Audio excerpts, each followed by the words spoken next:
And with us now from Fredericton, the Premier of New Brunswick, the Honourable Blaine Higgs. Premier, good evening. Dr. Russell described this today as a grave threat, and yet you're relying only on vaccination, proof of vaccination, and some border measures to deal with it. Why are you not going further? Why are you not reimposing masking and imposing other restrictions?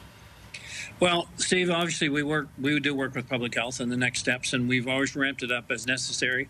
The main theme is here we have, a solution available to people to be vaccinated. 87% have the first dose. If we had that double dose, we wouldn't be in this situation. Mm-hmm. We're trying to recognize those that have gone forward, got vaccinated, and are making their, doing their part, and saying, let's try to hold on to the freedom we have. But you're right, a week from now, we may have to go deeper. But why at this point do you believe the outbreak can even be contained without those masking and gathering limit restrictions?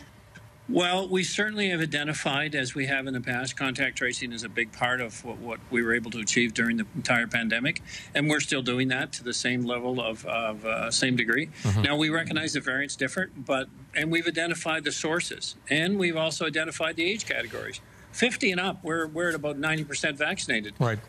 15 down, it's about 65%. But again, Premier, if you're willing to go further, and you've just said you are, why not go further now? I mean, why not blunt the thing now when you have the chance? Well, is it going to blunt it, or is it going to create a significant imposition on businesses trying to stay open, on mm-hmm. lifestyles that people have been accustomed to? And we're doing our part in the schools. We're masking in our schools. Mm-hmm. So we think we can continue to contain this, but every day is a new day for sure. Premier, I need to ask a question that I'm sure some are thinking in their own minds. Was all of this not completely predictable when you decided to go green before hitting your vaccination target?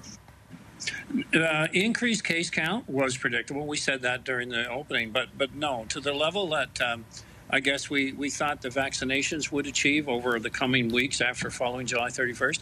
We expected to be at 75, 80% long before we were.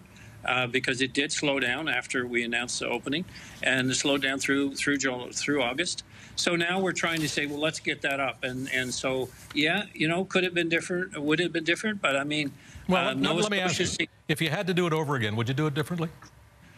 Probably not, because with the facts I had available to me at the time, I would do the very same thing as we did all through the pandemic. But I was also cognizant of how do we get people's lives back in order at the same time as manage the pandemic.